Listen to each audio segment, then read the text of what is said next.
السلام علیکم. ندیم ارشد په اولمپیک کې ګولډ میډل وګټو او د 118 ساله د اولمپیک تاریخ بدل کو او دا د پاکستان په 77 ساله تاریخ کې د چا کلاړي د پاره انډیویډوال ګولډ میډل اولنې تمغه ده. ما داغه س ریپورتس په قتل نو داغه کوچ وی چې د کله شروعات کو او په ډیسټریکټ لیول او قومي سطح باندې راغی نو یو ورځ یو کرنل صاحب راغی او هغه ماته وی چې یاره د فوج ته راولېږه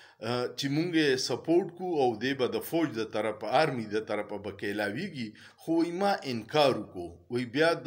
دغه ټرایلز د وابډي او د ما هغې ته ولیږو وی ما انکار په دې وکړو چې کرنل صاحب ته مې دا ووي چې ستاسو د فوج ټریننګ او د اتلیټ په ټریننګ کې د ځمکې اسمان فرق وي.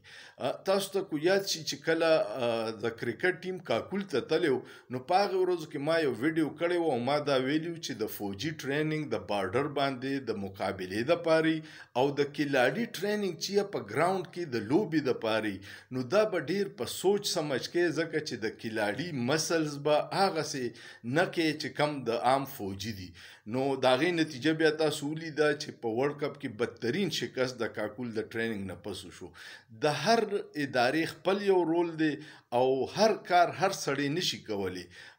کلاډیانو د پاره خپل سپیشل کسانی چې هغه ټرین کوي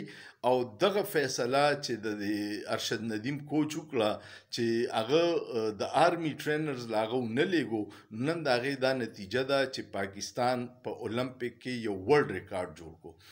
د فوج مونږ ډیر قدر کو ډیر زمونږ خوخ دي ټول پکې زمونږ بچي او رارګان رونه بچي دي خو دا وی خپل یو منډیټ دی او د عام کلاړي خپل منډیټ دی. ستاسو څه خیال دی؟